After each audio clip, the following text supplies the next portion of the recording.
Hey, man, I'm hyped for this one, man. I'm hyped for this one. But we're going to have to hold off for a second. You already know what it is, man. It's that You Heard podcast. Hey, man, real quick, want to give a shout out to all the new subscribers, followers, listeners to the show, man. We blowing up, man. Trying to tell you, we're the number one up-and-coming UN podcast, man. We're trying to do our thing. But first, what's up, my brother Joe? How you been, man? We appreciate all of you guys, man. I'm excellent. I'm blessed. You know, feel real good, man. You know, we hooded up. Ben, come on, man. Come on, man. Gotta go hoodie mellow with it, man. Gotta go hoodie mellow with it, man. Hoodie mellow. You know what I'm saying? Yes, let's go. Got the little track too, man. Shout out to Kingswear, man. Yeah. Let's get a sponsorship going, man. That's my guy. I just ordered something yesterday from them, man. Yeah, man. Look, we about to get this intro on the backside. We about to get a guest, man. Let's go. Welcome to the You Heard podcast. I'm hurt, dog. Ben and Joe break down all things Miami Hurricanes football. Don't ask me if I'm all right. Hell no. From hot topics to pre- and post-game analysis. Joaquin said dominate, and we not doing it. You heard. I put my heart in this, dog. Hey, you got your water, man? We ain't toast first. Fam, yeah, toast. We ain't toast. Look, I got a big-ass water on this one, man. You know what I mean? Right, half gallon. Hydrated water, everything, man. Water. Ladies and gentlemen. I'm about to right. with it. Ladies and gentlemen, your 2017 starting quarterback for the University of Miami Hurricanes. Got him all the way ranked number 2, baby. Had the stadium rocking in 2017. So I'm like, I got goosebumps just thinking about it, man. Listen, he took you on the drive for Florida State. Tossed it to Darrell Langham in the corner. You already know what it is, man. Oh, son, Malik Rosier. Let's go, baby. Welcome to the show, man. Yo, thank you guys for having me. Love being here. Yes, never mind the Georgia hoodie, folks. Never mind the Georgia. Don't mind it, man. I was there for a year. I love those boys. So, like, I got to wear it, but you feel me? I'm always throwing up to you. This is where my heart belongs. But, like, I got to admit, man, them boys did their thing. So, I got to rock it for it. Man, real quick, that was ugly, right? Like, that was ugly.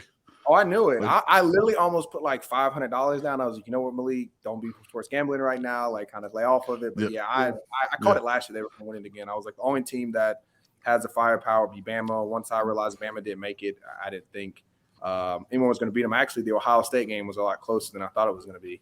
Definitely. Yeah, that was me surprising. Too. Me as well. Yeah. Me too. Definitely. That was surprising, man. Yo, Malik, man, we appreciate you coming on. We appreciate you taking the time to get on with us, man. We're honored to talk to you on some real shit. Yeah, for some real shit. Yeah. Nah, thank you guys for having honestly. me. Stunned. I'm fucking stunned that we're having this conversation. My guy is giddy right now. Son, I'm like a little giddy. Son, like I'm like, oh, I ain't even drinking no more. So this is like a different bet here. Hey, man. That's good though. I'm gonna tell you. Yeah, man. So I'm gonna tell you a quick story. So 2017. I want to ask you about those 2 nights back to back at the Rock, right? Like, gotta explain that to me because just watching it and seeing it, I had goosebumps all over. Son, I was at a wedding, that Notre Dame game. I couldn't go because I was at a wedding. You know what I'm saying? I'm watching the game on my phone. My wife is mad. Man, she's like, I can't believe you're doing it. Like, hey, it's Notre Dame. It'll be all right. When Bandy caught that pick 6, son, I jumped out my seat. Thank God, like the ceremony and everything was over. It was already party time. What was that like in that building, man? Like being on the field and leading your team during that time. What did that feel like? You know, it was super surreal. To me, like I'm from Alabama, so I've been to, Alabama, Auburn. I was even at LSU, Ole Miss. I've been to a lot of the big games. And for us to play them and for the fans to show up and show out really the way they did, I actually trained with Jordan Love. He was a defensive back there. And he even told me, he was like, man, your crowd affected us. We did not expect him to be that loud. We did not expect him to be that wild. So, I mean, hats go off to the crowd because y'all definitely had a huge part of that. But, yeah, man, I remember when Trajan Bandy caught that pick. I can't remember who I was talking to, but all of a sudden I literally felt the bench start to vibrate. And that's how loud people were yelling. So it was one of the best environments I've personally ever been in or even played in. So it's a night that I'll never forget. It was actually funny because we're beating them. I think it's like 35-7 or something like that. It's maybe the third quarter. And me and Cage are like cracking jokes. I'm not going to say why. But we're cracking some jokes. And Mark Rick comes over to us, starts cussing us out. So the game's not over. Like, finish that for me. Like, what are you guys doing? And like to me, it was like yeah, we do got to finish. But those are some moments that to me, it was like finishing 4 quarters, don't relax. Like I even saw Georgia whenever they're beating TCU, some of the offensive linemen were eating chicken wings. They were talking about that. Yes, Milton walked over because at the bottom of the stadium they have like the sections that are by the fan or by the kids. So apparently they have wings. Kendall walked over there, grabbed some wings, handed them out to Kenny, handed out to offensive linemen. Like during the middle of the third quarter, them boys eating wings over there. So I didn't feel too bad. I was like, okay, this is not the only one that has a little bit of fun on the sidelines when you're up. Yeah. Bro, You got Jeff. that is wow. I think it was like that is wow. So you mentioned the crowd, right? So there's a debate, huge debates on the crowd at games, at Miami games. Sometimes the crowd is not what we saw at that time. Well, yeah. How does the crowd affect the game, you as an athlete or an athlete on the field? And do you blame the fans and the crowd if the team is not playing well? Like, do you blame the fans for not going to games? So one, no, I do not blame the fans. I think that, for them to be fans, the whole world is really fanatic. You know what I mean? Like crazy about the sport. So like if a team's not winning, especially in Miami, there's so much to do between the Miami Heat games, there's nightlife. And, I think that university students kind of understand that, hey, if you want people to show up, you do got to win. But I will say for those people that, week after week want to talk BS on social media, but you're not physically at every game, those are the people that's okay, pick one. You know what I mean? If you don't want to go to the games, that's fine. Don't go to the games and then be talking trash the whole time you're not at the games, because I drive all the way to Tampa every week, 4 hours. I'm there at every home game and even most of the away games too. Yeah. So it's just like, I travel good, bad, and different because I support them. So it's like, to me, like, talk what you want, say what you want, but at least like show these kids, hey, I'm going to talk, but I'm at least going to be this. Y'all going to feel my presence. Presence to me is really big. I know a lot of kids say they don't play for fans or they don't play for people. I've heard the old statement, if we go to an empty field, like it's still 11 on 11. It is, but it's not the same. You know what I mean? The reason why, like, I'll be honest with you, the reason why Brevin, Jordan, and Jaron Williams came to the University of Miami was literally because of that Notre Dame game.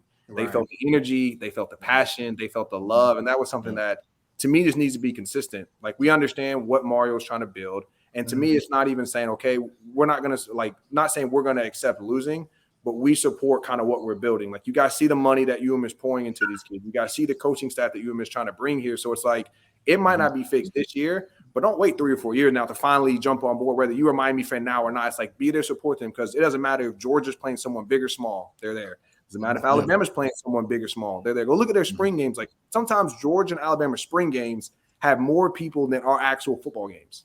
Facts. You know what I mean? I get it. It's a little different. There's not as much to do, but it's still like, if you're a diehard fan like I am, even before I was a player, like, you're going to go if you can. And I understand there's situations that happen. There's stuff that comes up.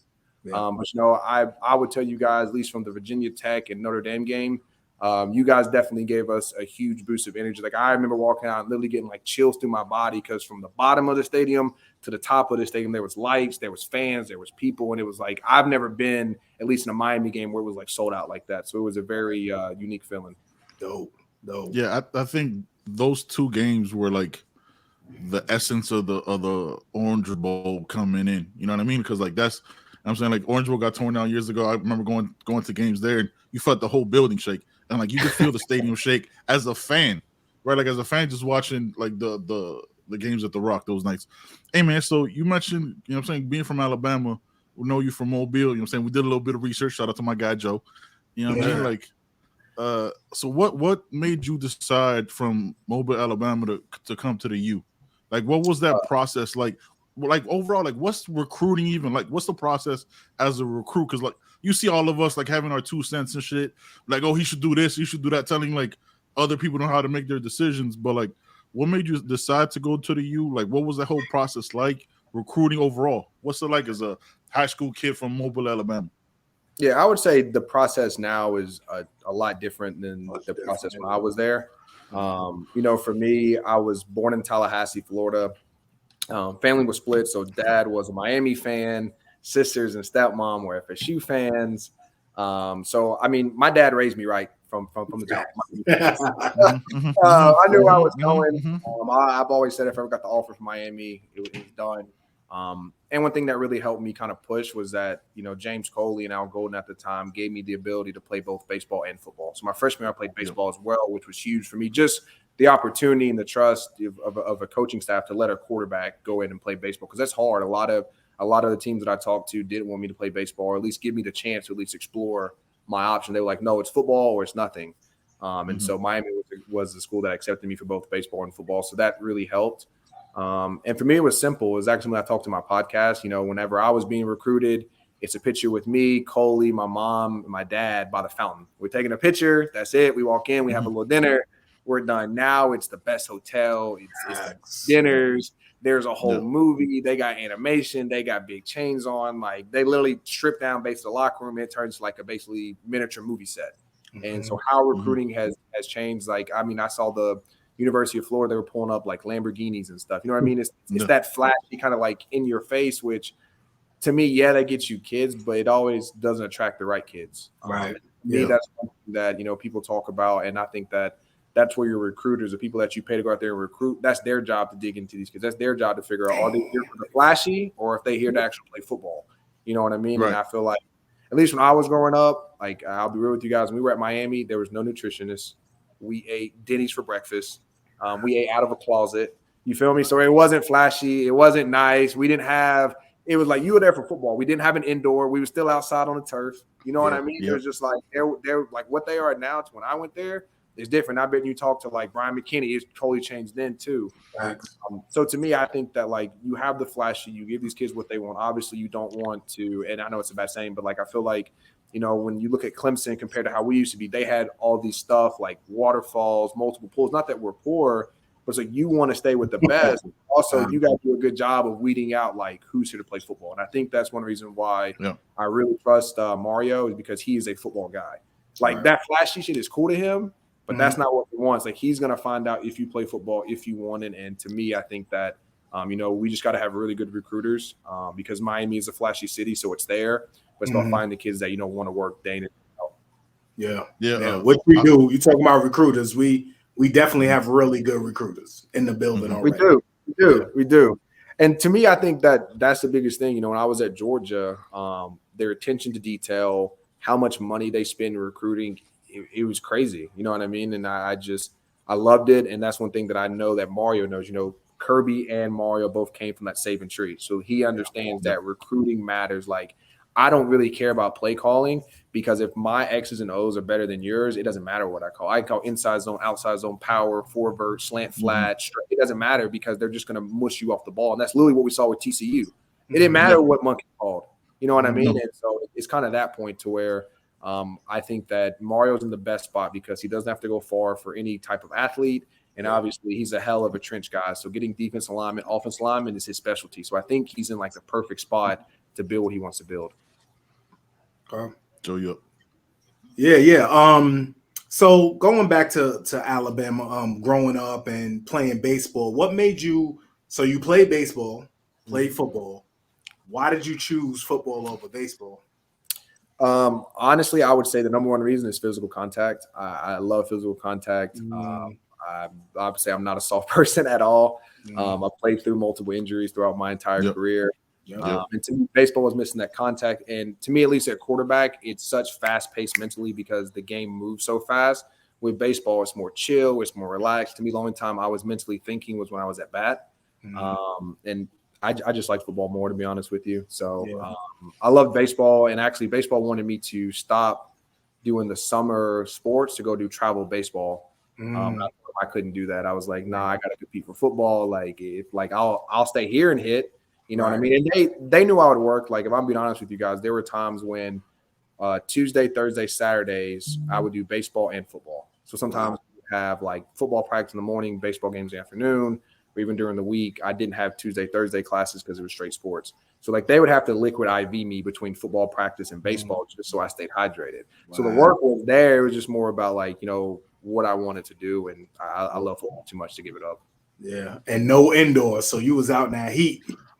It was on the Miami Heat. That's every day. All day. It was brutal. It was actually brutal. Can't lie. Oh man. Yeah, man, that hate's unforgiving if you've never experienced it.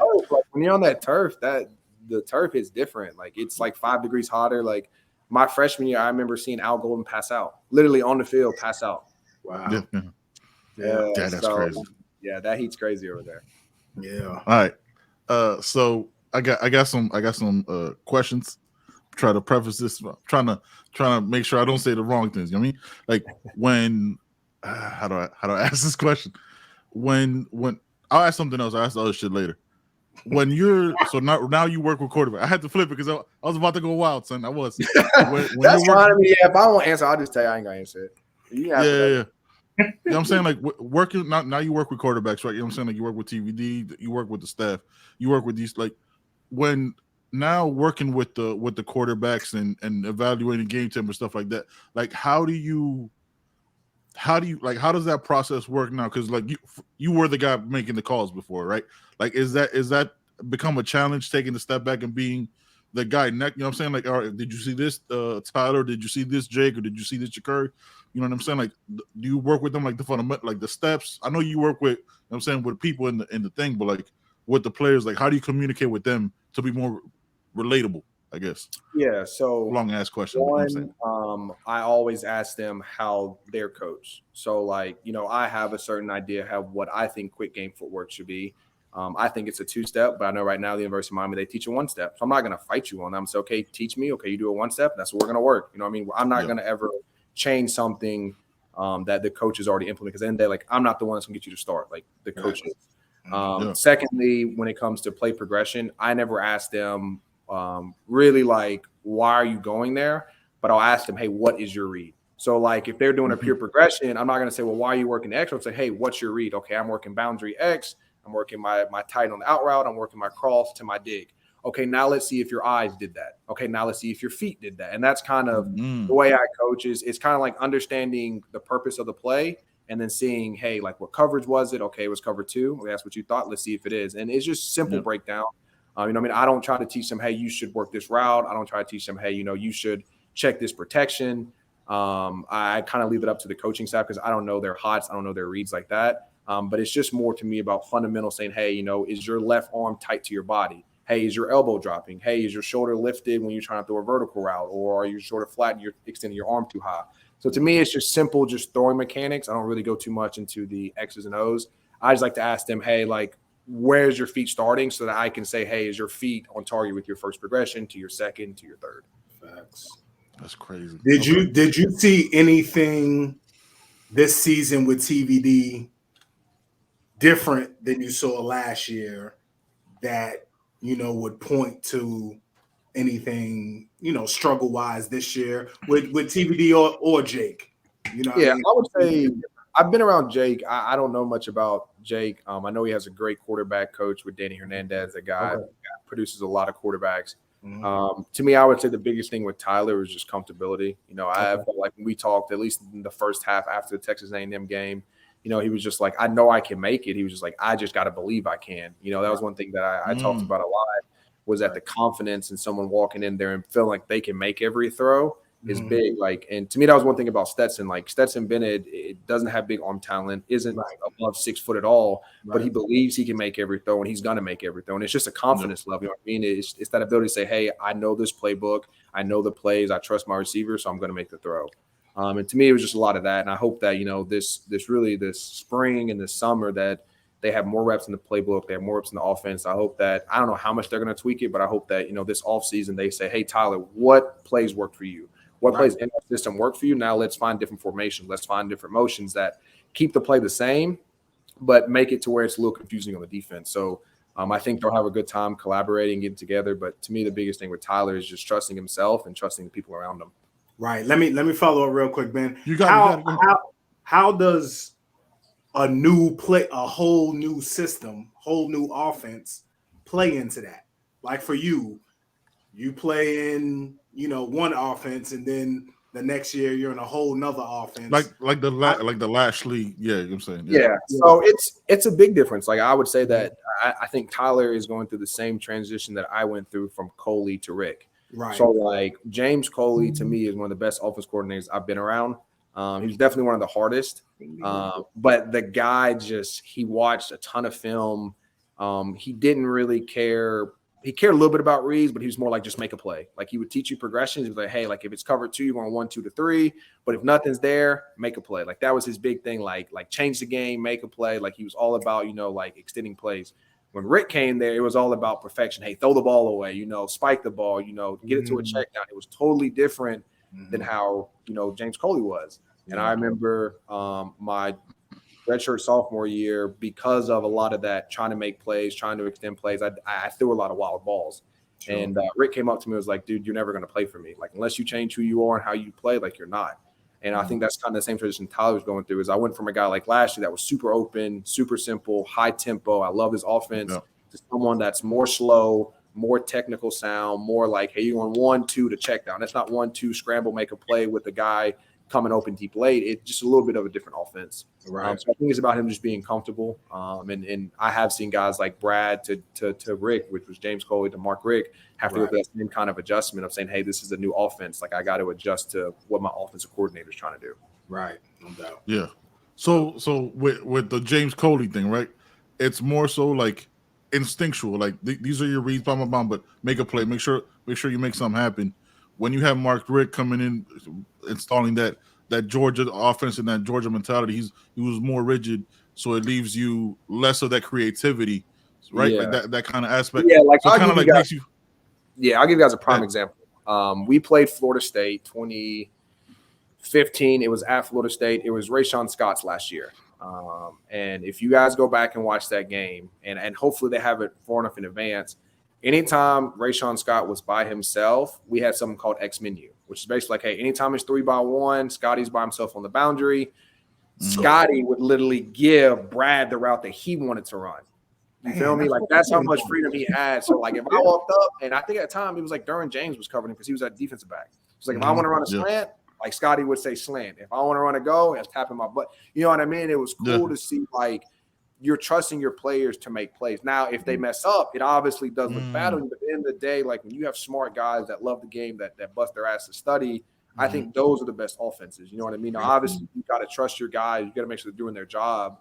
But I think at the end of the day, like players have to make plays, and players got to feel confident that, like I'll be honest with you guys. There's another example for me.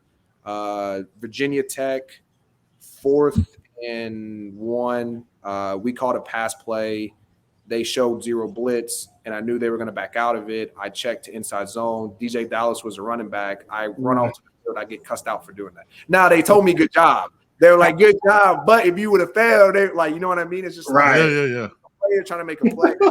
That, to me, was one thing that, like, coaching staff, sometimes they don't want it. You know what I mean? They rather say, I'm the coach. You're going to do my plays, and I take the blame. There's other coaching staffs like, hey, we're going to build you up. We're going to get you to trust. And, like, if we fall, we're going to fall together. And so it is 2 different mindsets. And I think that's kind of, what's kind of happening is that he's having to play specifically under someone that's, these are my guidelines. These are where I want the ball to go. This is how I want it. Where last year was more, just make a play, find the open guy, backyard football. And that's kind of similar to how Rick and Coley were.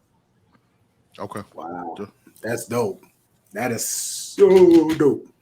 What do you prefer? Says so much without. That says so much, so I appreciate that. Yeah. Right. It says a lot, man. And when looking for a court and recruiting wise, looking for a quarterback, is it all about the 6'4", 220? Like what are you looking for? If you're the coach, the OC or whatever, what are you looking for when you're looking for a quarterback? To me, there's about 4 or 5 things. Okay. Number 1 is toughness. Like I want to see you get hit and get up the next play. I also want to see you get hit and make a throw. Like I think at the end of the day, like when shit hits the fan and it's a tough game, everyone's looking at the quarterback. Secondly, I want to see your footwork. You know what I mean? Could you go 3 steps on a 3-step drop? Or do you have to double hitch because you don't trust your receivers? The next one to me is touch. A lot of guys, whenever they come in, especially like the tight ends and like quick slants or the running backs, they don't understand touch. So they knock guys down. They throw it too hard. Guys can't handle it. So I want to understand, like, do you understand touch? Do you understand how to actually be a quarterback? It's not just throwing hard, throwing far. It's being able to make every throw. Last thing would be for me mentality, like who you are as a person, because the person that runs on the field has to be an extension of me. you know what I mean? So how do you run that huddle? How do you run the plays? You know, if bad things happen, like if I'm not on the field and you are, like how do you handle that? And then I would say the last thing would really be a little bit of height. Like I would think as long as they're around 5'11", 6 foot, they're fine. But to me, as you can tell, height doesn't matter. Kyler Murray, Stetson Bennett, Russell Wilson, Drew Brees, all those guys are little. They understand touch. They understand ball placement. That was the last one. Sorry. Ball placement. Ball placement is huge. That's something that I really, really teach a lot of my kids is that, you know, I don't care if you make every pass, but I do care where that ball misses. So, like, if it's an out route, do you miss behind them or do you miss in front? You know what I mean? If it's a comeback, do you miss to the sideline because, you know, in middle school, high school, it's fine. But when you get to the college NFL level, all those balls are incomplete. It's bang, bang plays. Like, so it's that side of the game that, you know, I tell a lot of my kids, whenever you go to camps, whenever you even throw to your high school guys, like, obviously I expect you to be good, but it's really about where you miss. Like, are you accurate? Do you understand, like, where this ball needs to be placed on his outside shoulder, inside shoulder, at his face mask, to his knees if you're in the red zone, because, you know, you want the guy to go down to catch it. To me, it's just like understanding the game of football more than just like throwing the football. So when you're working with these kids, right? When you're teaching them about ball placement, is that more so just to get a little bit more in the weeds, right? Because I'm learning this shit on this too. So is that more so foot? Is that more so foot placement, your shoulder, or is that like line of sight? Like how, or do different kids have different little hitches or whatever to their steps? Yeah, no, so there's really only two. So if you're in the pocket, it's your back ankle. So I want my back ankle, if it's like, let's say the guy's a hitch, he's running 5 yards and turn around, I basically want my back ankle to be set right at him. Like there's no difference in me turning sideways and throwing to you. My back ankle is going to be set right after. I'm not going to be way to the left, right to the right. Now, if it's a moving target, I want my feet to be set where I believe he's going to go. And obviously, sometimes you'll be off, but that's kind of where your arm slot can help you. And then if you're on the run, it's your front shoulder. So wherever my shoulder goes, I want to throw straight down my shoulder. So now this is what I'm kind of using to create the target instead of my feet. Because if I'm running, my feet can go on left, right, wherever. But as soon as I turn my shoulder, then I throw right down my shoulder. So it kind of gives you a target to throw, or at least kind of what I like to call a laser. Like, where's the laser? If I'm in the pocket, it's my back ankle. If I'm on the run, it's my front shoulder. So that's really the way that I teach a lot of my kids. And then the next thing outside of that is always set to where his route is going. Unless it is a hitch, unless it is, you know, maybe it's a one-step fast. Like if he's running out, I want my feet to be set outside of him, so that when he breaks out, that ball is going to be outside him. So he's running into the route. So there's things like that. And then the last thing for my little kids is trusting the throw. You know, a lot of times the kids want to see them open. So I like to do fun competitions to where I say, hey guys, listen, it's a 3-step, no hitch. Okay, listen, if you guys go 3-step, no hitch, whether it's completion or not, I'll do 5 push-ups. If you guys hitch, you guys got 5 push-ups. So I make it a little bit competitive like that. We're like, okay, I'm about to see coach do 5 push-ups, and they go 1, 2, 3, ball out, and the kids break in, the ball hits the kid in the face, and they're running. And so a lot of times, you know, I try to make it creative and fun where it's like me versus them on something like simple that they should be doing anyways, but it's about finding something that kind of gets them more into the drill. Nice. Okay. Dope. So, and for 2 years, you sat behind Brad Kaya, right? What did you learn from him? Over prep. You know, there's a lot of times where like me and Brad would watch a ton of film, and on game day they would have some type of nuance, some type of tweak. You know, a big one was like Pitt. Like Pitt was big on void zone, which is a zone blitz with 2 guys blitzing, whether it's a corner, Will, 2 safety, Mike, cross dog. But when we played them, they went fire zone, which means only blitz 1. Now they have an extra guy in coverage. So a lot of the quick game we thought was going to be there, now there's an extra guy. And that was stuff that, you know, I learned to always be ready, saying, hey, if they run cover 2, can they blitz off of it? What different cover 3 blitzes can they do? And that was something that, you know, just learning from Brad and really just that was the film side. I think that's one thing that really helped me be prepared, especially that 2017 team. Was that we had a lot of young guys playing. Like I remember, you know, Mark Walton went down. We had Travis Homer come up, and we had DJ Dallas in the backfield. And there was a ton of times where, like, because I watched so much film, I was able to help DJ say, hey, man, like, watch the corner, watch the linebacker. If I didn't watch film to understand that, there's no way I could help my teammate do his job. And it's not that DJ didn't know, but it was like the guy was a receiver and that, you know, was a team player that moved to running back. And he did that because we needed to. So it was like, you know, I had to do my job to help him because he was doing his job by trying to help the team. And so that's kind of where, you know, that over-prepare, over-study, just never enough film was really what I learned from Brad. Yo, I have a DJ Dallas story, man. we came on a recruiting visit. My son went to Miami in 2020. We came on a recruiting visit, and DJ Dallas was talking to the recruits. He had me ready to suit up. Like, he had me.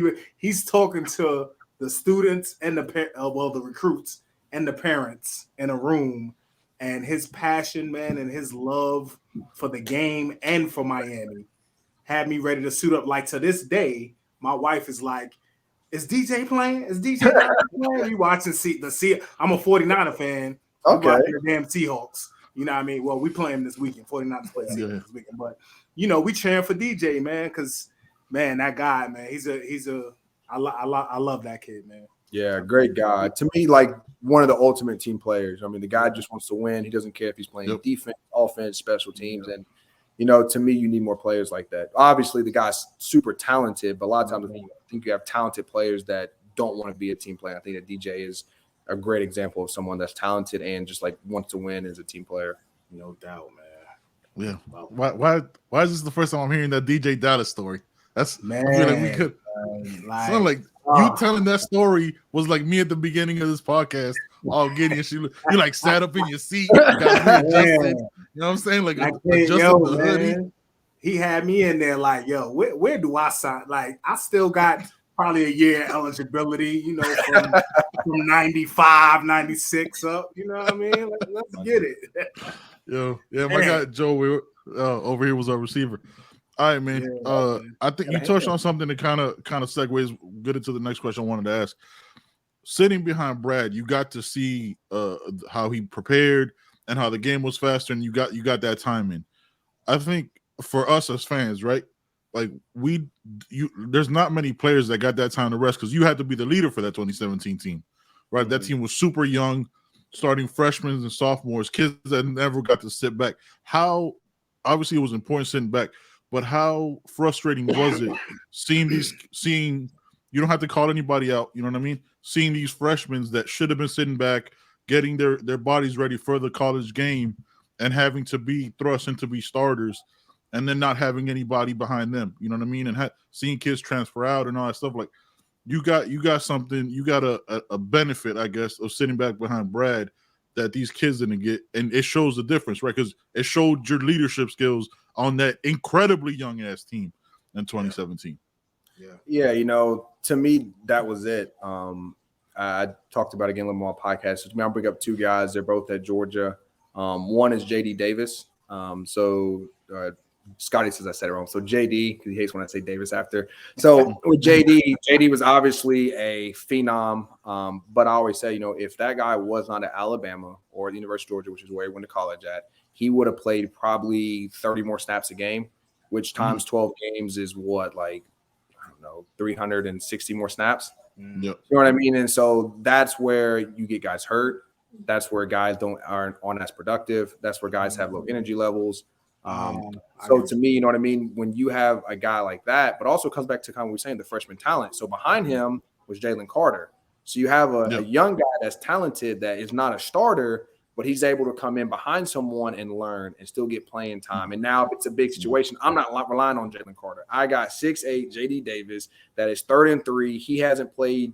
He played the first snap. He took off the second. Now he's back here on 3rd down. He's in on an important snap. He gets a stop. But all that's because you have a young, talented freshman that can play, but isn't now being like rushed into playing and rushed into starting and having to do 60, 70 snaps versus a guy that's 24 years old, 6-year senior. Now some of these guys are 7th-year seniors. And to me, I think it's that dynamic. The next guy is another guy that's going to go first round this year is Broderick, the offensive lineman. I feel like with Broderick, it was very similar to Navon Donaldson. So when Navon came, Navon was super talented, but Navon shouldn't have started. Navon needed to lose weight. He needed to get stronger. He needed to get more mentally tough. And it's like, because the kid was a phenom, and, you know, we didn't have many of those, he got rushed. Now with Broderick, because Georgia's line was so good and they had so many older guys, Broderick was on scout team. He did all the Friday morning lifts. The guy got stronger. The guy understood how to play football together because now he's having a year with his teammates that he's going to go with. So to me, there's a lot of like the mental side, the physical side that, yes, we understand that these kids are young and talented, but you got to let them grow because, I mean, some of these guys are 24, 25 years old. The strength, the mentality, the mindset is completely different. So to me, I think there will be a couple kids from Miami that should play early, but I just hope they're not in a spot where they're having to play early because of lack of depth. And that was one thing that, I think in the next 3 to 4 years between the recruiting class at Mario Bills, we won't have to worry about that anymore. Yeah, that reminds me of that. That reminds me of Zion Nelson, being thrown out there against Florida. Well, DJ Scape too. Think about DJ Scape was my left tackle as a freshman. Yeah. He's a guard. You know what I mean? Like, bro, what are you doing? And I'll never forget. I looked at the Ricks and I was like, oh, damn it, Malik. Yes, you're right. Be honest with me. When we played Boston College, I don't know who the white kid was. The defensive end they had. Yeah. He went 3 rounds. Yeah. I was like, how do y'all expect an 18-year-old to block him? Right. Like how do you expect that? And to me, it was just like, wow. I love DJ gives great heart, but at 18 going against a guy that's 24 that's been in the league or been in the system 5 or 6 years, the differential is huge. And so, obviously DJ won some of the matches, but for most of the time that senior should win. And so to me, that was stuff where, like, when you're at a good university that has multiple good recruiting classes, you don't really run into that. Most of the freshmen that play because they're beating out seniors, and you just can't help but to play them because they're too freaky. Yeah, like Jordan Day. You mentioned Jordan. He played with my son. He played at Malik Creek, my son in high school. With my son in high school. He played offense and defense, and they put him at fullback on goal line. That's crazy. You know what I mean? That's disrespectful. That's disrespectful. Man, listen. A freak. Yeah, that guy. So I got to follow. Yeah, I think that's the thing. A lot of fans, like the irrational fans, are like, "Oh, we just need to win now." Like, they don't take into account, right? Like, these young kids coming in, they need that. They mostly need that year to get their body right. You know what I'm saying? Most of them are in a different state they've never been to. They're not all Miami kids, getting acclimated, getting to know the city, getting to know their teammates. So put that pressure on them. Like, you see these kids come in and like, "Oh, you're a top 4 class. All y'all got to start.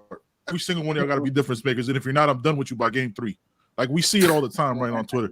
Let's keep it a buck, man. That's what we do here. Hey, Malik, we keep it a buck here. Hoodie, we keep it a buck. You know what I'm saying? Because it's crazy. Like, especially like Joe's giving me a lot of perspective with his son, you know what I'm saying, playing ball and now, you know what I'm saying, getting another chance at the Power 5. Like, this shit takes hard work, man. And we're just like, "Oh, you're 18 years old. That's it. I'm done with you. If you haven't made every right decision that we think you should have made," that's the other shit. That's my shit. It's like, I'm mad at you for not doing the things I think you should do, which is fucking bonkers. But you know what I'm saying? Sorry, man. I always do want to. I do want to show. I think, man, look, a lot of these kids understand that, though. And I think even the coaches say, like, the Miami fans are crazy on social media. Like, that's just how they are. You know what I mean? If you're going to come here, then you got to understand that. As much as they're going to hate on you when you do bad, I promise you, like, they're going to love on you just as much when you do good. And I think that's the biggest thing about the fans. That's one thing that I had to really learn, is that they just want to win. I'm no knock on the Dolphins, but it's been a pretty disastrous couple years for them. So, I feel it. They're hoping that Miami, can give them some relief, because obviously on Sundays there's not that much. But yeah, I don't know. I would just say that for a lot of the younger kids, that year of all season of getting bigger, like, I came into Miami at 185. By the time in my freshman year, I was 215. I was able to gain weight. I was able to gain muscle. And that's how it goes. Yeah. And I'll be honest with you guys, that helped me break a record in the weight room. So I hold the power clean record for quarterbacks at like 317. Nice. And so it was like, my freshman year was where I got strong. My freshman year was where, like, I was able to build a lot of muscle. People also got to understand, a lot of these kids might not have the best nutrition system. Some of these kids might not have the best, meal prep during the week. Even if they go home and get fed good, doesn't mean when they go to public school, the food they're eating during public school is really good. And that doesn't mean in the day too, like, they're not at home eating cereal. And so to me, whenever you go to Miami, they give you a ton of snacks, like walnuts, nuts. Hey, if you want a snack on this. The ability to give these kids everything they want at the touch of their fingers, to me, really helps these kids build. And that 1 year of really getting bigger, faster, stronger really helps you translate. Facts. Yeah, man. We got a few more, man. We gonna get you out of here, man. We don't want to take up all of your time, man. So listen, there's I learned so much with the back ankle. The back ankle blew my fucking mind. I was like, "It's the ankle." I Back think it's ankle. a toe. Yep. I think it's your big toe or some shit, or your index toe. I mean, I don't know. It's your back ankle. Ah, damn. All right, Joe, what you got, man? That back ankle. Yeah. So That's gonna be the name of the show. Back ankle there's a throws. little back ankle. You know what I mean? There's a debate. You know, of course, a Twitter debate. Right? Talent. Miami talent. Does the University of Miami have talent? Is it the talent? Is it the talent or the lack of development of the talent in the building? We as fans, we see recruiting rankings, right? So for the past, I don't know, 10 years, Miami has been at least top 3 in the ACC in recruiting. So to a fan, we should compete in the ACC at least. Yeah. You know what I mean? No, we're not going to be up there with Georgia, Alabama, but in the ACC, we should compete. We should have won the Coastal every year, basically. According For to you. the stats, yeah. Right. Yeah. For you, Yeah. talent-wise, does Miami have talent? Yes, Miami's always had talent. It's crazy because the 2017 team that I played on had less talent than the 2014 team that I played on. Right. Really, like there's still guys from 2014 that are in the league, and there's like most of my teams from 2017 aren't even in the league. There's a couple, but most of the guys that were on that are in the league from the 2017 team came in with me on the 2014 team. You know what I mean? So that 2014 team, even prior, the talent level was crazy. I would just say that the development side is both 50-50. You know, there are kids that I can tell them the perfect thing, but they're not going to do it. Okay. You know, there were certain times where, like, I as a player, and this is where I believe that it has to be a player-led team. Like, as good as the coach is, as much as the coach wants to yell and scream, until a player says, hey, you're not going to go nowhere. The coach said you got 50 reps. You're actually going to stay here and do 50 reps. Right. And what I used to do was I used to do it with them. Whenever the reps was, they didn't want to do it, I would do it with you guys just so, like, they could get through it. Right. So to me, like, it's really just about players. I don't want to say coaching players, but it's like players keeping guys accountable, because at the end of the day, like, cover 3 is cover 3. Cover 2 is cover 2. No, it hasn't changed. No, it hasn't changed. Right. Is now, like, there might be, you know, a new disguise. Maybe you show here, then you flip and run and turn. But to me, it's just about, you know, hard work, dedication. Like, I know plenty of guys. Like, I had another example. He's at Georgia's Lad McConkey. That kid's not big. That kid's not going to have a crazy 40 fast. But that kid is going to route you up because he will be technically sound on every route that he runs. And that is where you get better. You know, when talent doesn't work, talent gets left in the back, to be honest with you. Because, like, when you get to college, everyone's going to be a little big. Everyone's going to be a little fast. No one's going to be just truly terrible. But the guy that, and it's like, I can't remember who said it, but he was like, you know, the 8th one of the world is compound effect. The guy that day after day gets 1% better, 1% better, 1% better. By the time he's a junior and a senior, he's going to look back and he's going to be a totally different player. Right. And that, to me, is where, like, I feel like a lot of guys in Miami, they've come there as the guy. They feel like they're the guy. And so that work ethic that got them to be the guy kind of falls off. And I've seen it for a lot. And I was a lot of the best players that I've been around. Like, I give you one is Braxton Berrios. Obviously, the guy was highly touted, but there's nothing about Braxton that's super crazy. You know what I mean? He's not running a 4.2. He's not 6'4", but the guy is smart. The guy studies football. I remember there's multiple times where Jeff Thomas didn't know to play, and I literally see Braxton telling Jeff, hey, this is your route, bro. You know what I mean? And it's just a guy that helps the team. And to me, I think that's more what we need of is guys that obviously you need your talented players, but you need the workhorse. You need guys that's going to set the standard, set the tone. And, you know, you're going to have talented players that get beat out by guys that just outwork them day after day. Yep. Facts. Yes. All right. So, first of all, Jeff Thomas not knowing to play on the field is wild. It's hard, though, man. We ain't gonna lie. We had a lot of plays, but, yeah, Jeff was one. Yeah. I mean, though, but that's another thing, though. I mean, you have a kid that's, like, from high school, transfers in, is rushed into playing. And, like, at the end of the day, people understand, too, football plays are all the same. The difference is the code name. So, like, this kid for 4 years has known a post as whatever route, and now you're going to Miami, and now you're trying to learn this whole new terminology. Right. You're trying to learn a whole new football schedule. You're trying to learn a whole new class schedule. And a lot of times it's hard. You know what I mean? Most of the times the kids that are good have been in the system 2 or 3 years. And when I hear Demon, which was our former post, I know what that is. I'm not thinking, wait, what is it? Wait, what do they call it? And that's what happens. And the game moves too fast nowadays for you to think like it's too fast for you. That's where, like, maturity helps. You know what I mean? And because I hear it over and over and over again, it becomes subconscious. I'm not having to think, wait, what's that play? But I remember when I was 18, even when Rick first came in, when he first installed his offense, it took me a minute to really understand every play and memorize like the back of my hand. So when Jeff didn't know it, when he came in as a freshman, I couldn't be mad at him because I didn't know when Rick first came in, I was a redshirt sophomore by then. And so it was like that kind of part of like learning the playbook, being comfortable with the playbook really helps a lot of young kids. Dope. But that's where like the development and depth comes into play, right? Like where we see our issues now. Like go back through all the years, and there's kids that have transferred out at different positions. Like you see us now with a lack of depth at DT and having to play these transfer guys and so on and so forth. And there's a lack of continuity where like you had that crazy like being able to sit behind Brad. You know, I mean, he's still competing, still getting better, still improving, but learning that these kids aren't getting now. So for us as fans, it's hard because we're so starved for winning, right? Like you saw what it was in 2017. Fam, that's our last like really good year. Like if we're keeping it a buck, you know what I'm saying? Like that's the last one. We're like, yo, look what we could be, motherfuckers. But we don't. You know what I'm saying? It's been a struggle since. So like now fans are like, oh, Mario's got to fix everything. It's like, fam, it takes a second to like build the depth because it does.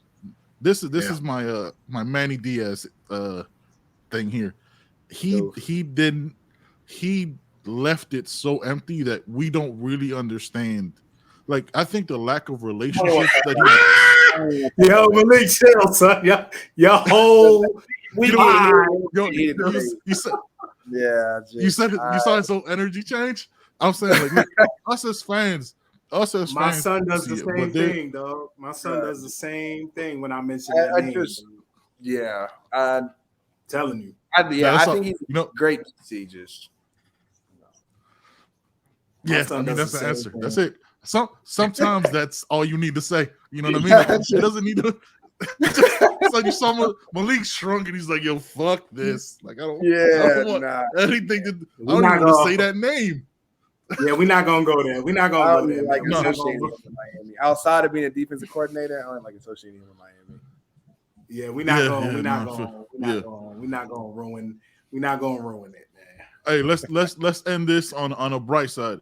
One more, man. Yeah, hit him with the question that we did a whole podcast. Yeah, we did the whole podcast before the podcast, so we got to remember to ask that question too. Give me your top 5 quarterbacks in Miami. I don't want to say history, man, because I want to know it maybe in your era a little bit before, because we don't want to talk about quarterbacks from the 80s. Because we old. Because we old the shit, Joe. That's what it is. Yeah. That's hard. I mean, obviously, I would say if we go my era, if we go 2000s and before, I would rank Brad number 1. Okay.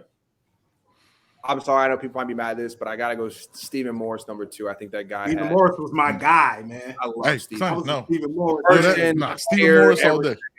Yeah, I think Stephen's 2. I'll go with Ja'Cory Harris 3. Ooh. Skinny Testaverde. Skinny Testaverde. The only reason why I say Ja'Cory because Ja'Cory Harris, Skinny Testaverde, man, that was my guy. That was my dude right there, man. Ja'Cory, Stephen Morris, man. I was a real Stephen Morris. Stephen Morris does not get the respect he deserves, man. Man, that kid had arm talent, man. That game against Boston College, man, where he hit Philip Dorsett back in the end zone, man. Oh man, I don't know what happened. I'm sorry about that. Man, we was like, please don't. Not in the middle of a Ja'Cory conversation. No. My computer dropped the internet, and then all of a sudden I had to like reconnect. It was like, "What's the password?" I was like, "What do you mean, what's the password?" And then it's just so that's wild. All right, so we got Ja'Cory at 3. Yeah. You were telling the Ja'Cory story. Yeah, so Ja'Cory Harris hit Travis Benjamin in the corner of the end zone versus Florida State. Yes. I was at that game with my dad. I remember hugging my dad, and I was like, I love Miami. I'm going there. So that was like me being a Miami fan officially. Like, obviously, I loved them. Like, it was funny because we used to have, like, the college day at our high school. You know, everyone's wearing Alabama, Auburn. You get 1 or 2 Southern Miss, maybe even, like, a random Tennessee fan that got booed. And me and then sometimes my boy would join with me. His name's Jay Skoda. we'd be the only ones wearing Miami stuff in the building. So green and orange, walking down the hallways, people like Miami, yes sir, you already know where we going. So there's a lot of it because of him. So I would say after that, I got to give it to De'Aaron King. I think De'Aaron King did a great job. I think that his ability to extend plays, make plays was phenomenal. Mm-hmm. And then to me, my last, I'll go with TVD. I think a lot of stuff that TVD did the year that De'Aaron got hurt, some of those accomplishments were outrageous.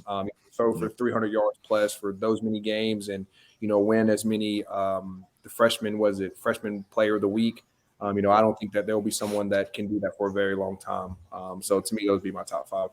Yeah, I got to put you in there, man. I got to put you in there. I can't put myself.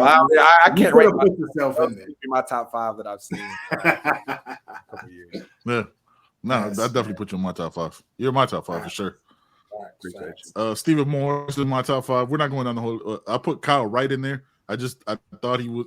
Concussions aside, I thought Kyle Wright was in my top 5. I didn't watch much Kyle Wright. I'm not gonna go out.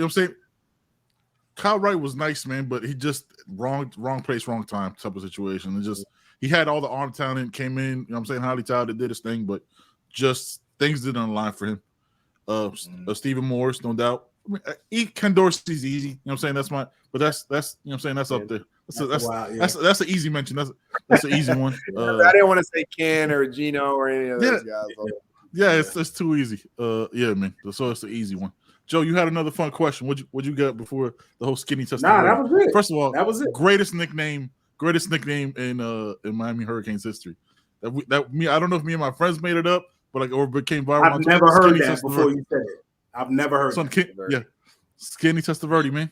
Out of the West with all the Bulls. I ain't gonna lie, Ja'Cory Harris ain't cannon though. Him and Stephen Morris could absolutely sling. Man, I was just talking about the Boston College game. He used to throw BBs. Man, receivers used to hate catching balls from him. They used to be like, bro, it hurts. Like we used to go play in the cold. They used to be like, my hands are numb. Like literally, you used to hear the whistle off the ball like that.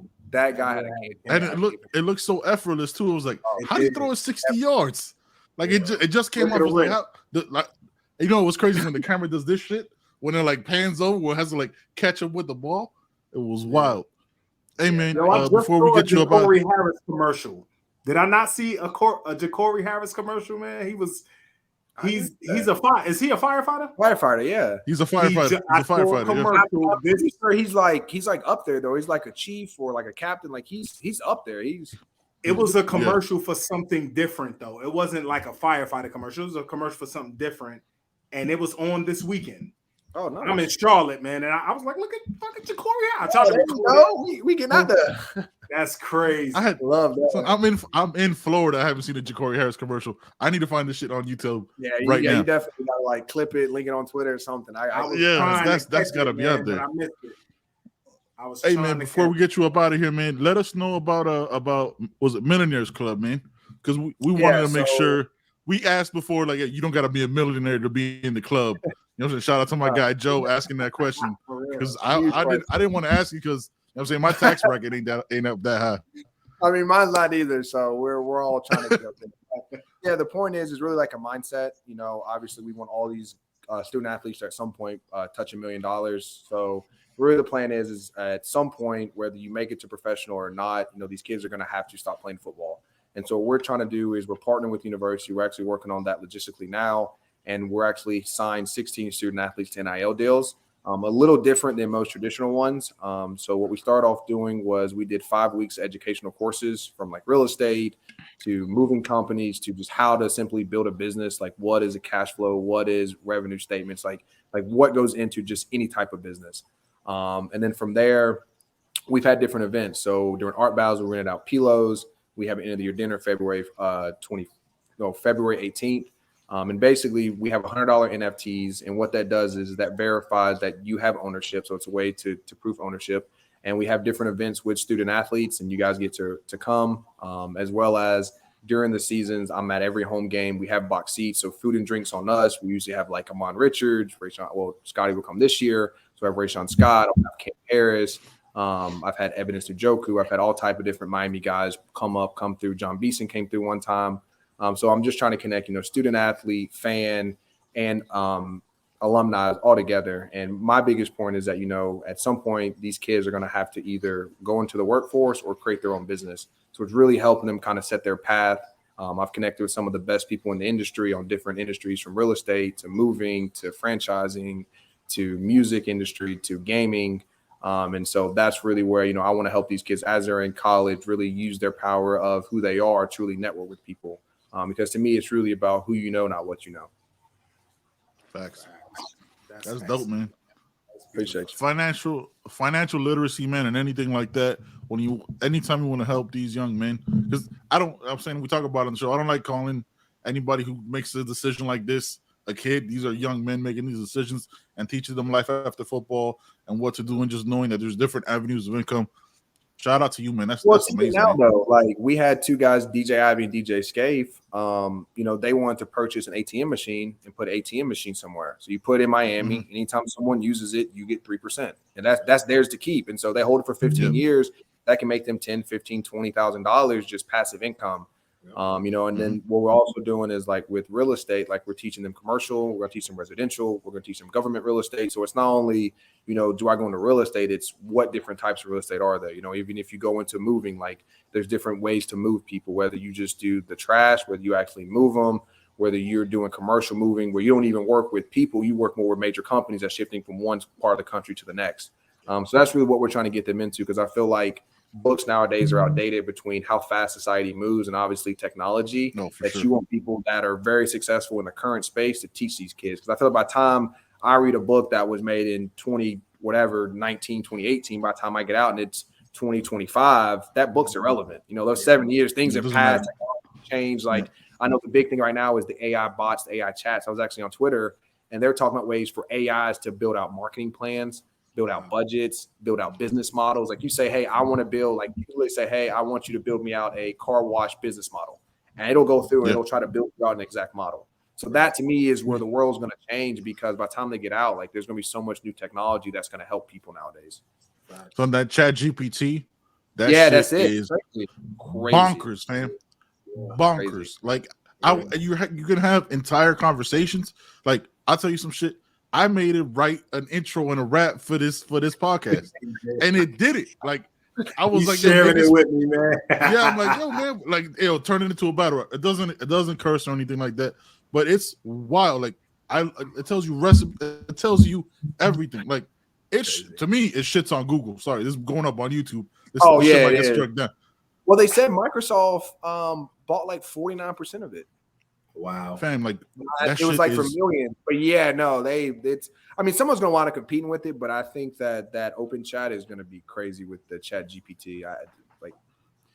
I'm very interested to see where that goes. Technology to me is becoming something that's crazy nowadays. Yeah. And it goes back to what you said, right? Like if you read a book about it in a year and a half, Chat GPT will be something totally different, way bigger that everybody goes to, and it'll be like an app. And it was like, oh, remember Chat GPT? Yeah, motherfucker, we lived it. Like that already happened. Like, yeah, we know. Fam, it's so that Chat GPT blew my mind. Yo, it was crazy. I watched a YouTube video, like it'll literally write a financial literacy book for you with chapters and breakdowns of it. It's crazy. So learning that, just having that ability, like that's wild. George, you got anything else, man? Before we man, I appreciate it, man. I got a question for you guys. If you guys don't mind me asking. Yes, sir. Yes, sir. Man. Hey, what's up? What is y'all's thoughts on a new stadium? Joe, you want to handle this first?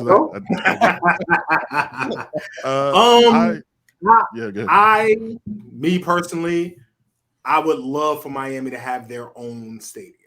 I would love it, man. I really don't care for going into a stadium and seeing Dolphins things, dolphin colors, and I don't care for that. You know, the distance from the stadium and all that, that I don't really mind that, because the student body fan base is not huge. So, but you don't think though? So I don't mean to cut you off, but you don't think that if the stadium was closer to the students, that the students would go more often?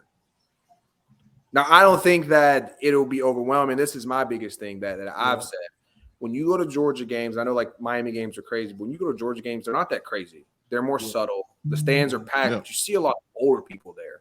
But to me, that's because ever since I was 18 years old, and probably that because my family's probably alumni as well, the stadium's super close, so they always went to it. And that's one thing, like, I used to ask, like, why do you used to go? It's like, oh, like, when I was in college, because I used to walk to the stadium, and then we always won. And so now it's like, they almost make it like a family tradition. But to me, I think that's a lot of buy-in from the university students. Yeah. And I think with the stadium closer, like, I remember there were so many times where you're asking people, I mean, and you guys obviously pregame too, but a lot of these college students, if it's a noon game, they're up at 6, they're pregame by 7:30, and now they're drunk on a hot, sweaty yellow bus asking to get drove 45 minutes up north and then hope that they can find a ride 45 minutes back down south. Yeah. And so to me, it was a lot of that stuff that I saw. I was like, you know what? I don't even blame y'all. Like, there's no way that I'm going to be in a hot, sweaty bus, half drunk, trying not to throw up on the highway with no AC. Yeah. Like, no, like, I'll stay here, watch the game on TV. Y'all catch me. Yeah, that's facts. Yeah. That's facts. Because I know a lot of the fans that are not students are from Miami. Really is a national brand, man. It's fans come from way up north. Yeah, man, I'm from New York, born and raised in New York, man.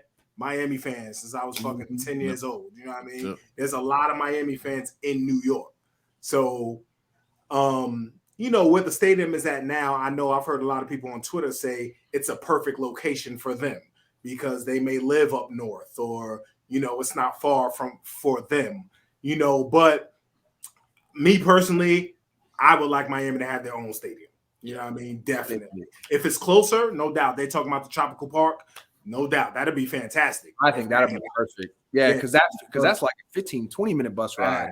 That's a lot easier. To me, like, I think it's more that. Like, I think you have to get the student body bought in. Like, at Alabama, at Georgia, I know they have a lot more students, but their student body's bought in. I feel like Miami doesn't have that. And I feel like half the reason, and that's what I'd be interested to see if we did move it, how much more of the students would actually come. And that, to me, I think that's just a big guessing game. But I think you definitely have more kids buy in. And obviously, to me, when you have the kids buy in, then when they get older, they obviously want to invest more back into the program because since I was 18 years old, I've been watching you guys because I went to every football game. So to me, there's a big cycle with that too as well with some of these kids becoming donors over time.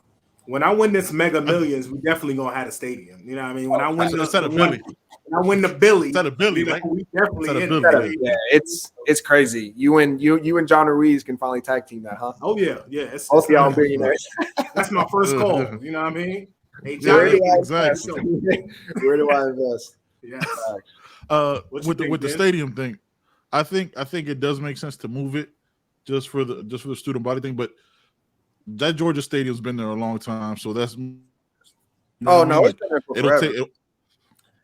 So like over time we might see the investment and the returns on it, but initially like a lot of fans would be like, man, I don't know if we want to move it, you know what I mean? Like, yeah, I'm with Joe, man. I don't like going to a Hurricanes game on Saturday and the whole stadium's aqua. It doesn't make me feel like, you know what I'm saying? Like, because it also like makes the empty stadium look more empty. You know what I'm saying? Like, if you put that green and orange, you could kind of, you know what I'm saying? Like, there might not be as many people. Like, I don't think we get a stadium that big. I think you shrink the stadium. Yeah. No, you shrink the stadium 100%. 50,000, man. 50, 55. You know what I mean? I think it's good. Yeah.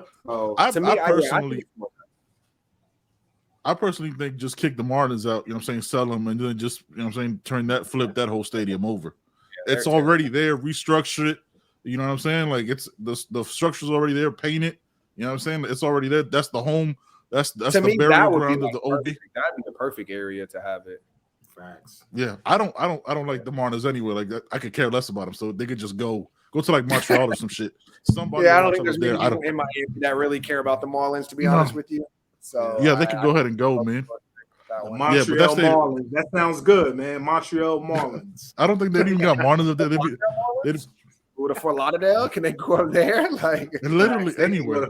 They can go to Harvard. Or maybe they go out west. Can they be the Doral Marlins? They go out west. There's a ton of land out west. They can go in there and buy a major property on Doral, and they can own Doral. Yeah. They're about to sell the team again, man. That team is trash. But yeah, man, I think that'd be the perfect site because that way you don't have to worry about building a whole new stadium, having to wait 5 to 7 years, and then that stadium's already there, and just flip it that way, man. I think that's what John and turn it and call it Life Wallace Stadium. I don't give a fuck. Like, you know, who cares? Put the naming rights on it. It's all good for me, man. Nice. But I'm with you. They do need their own stadium. Yeah, I was just wondering your thoughts on that. I see a lot of back and forth on social media about that. Yeah, that shit crazy. People who saying that's crazy. That don't make sense. I don't want your own state. That doesn't make sense. Yes. That don't make sense. Yeah, that doesn't. They just try to excuse it because my taxes. Hey man, most people flying in anyway. We ain't paying those taxes. The fuck I care about your taxes. Like, sorry. You know what I mean? Like, yeah, my taxes. My taxes are what they are. Ain't nobody worry about my taxes, but I gotta worry about yours. Only Florida. Yeah, man. Yeah, man. All right, Malik, All right, man. man. Hey, thank you. Hey, look, before we get out of here, man, yo, shout out to you asking the question and our listeners, like, literally shouting us out for you to be on the show, man. That was crazy to us. So, hey, man, thank you so much for being on the show, man. Hey, look, open invitation. Whenever you want to jump on, man, hit us up, man. We could talk about whatever you want, man. You know what I'm saying? Yeah. And we'll chop it up, man. Thanks, Malik. I will appreciate you guys. Have a great Appreciate you, brother. Thank you. All right. All right, man. It's all about you, baby. We out of here. Boom, boom, boom.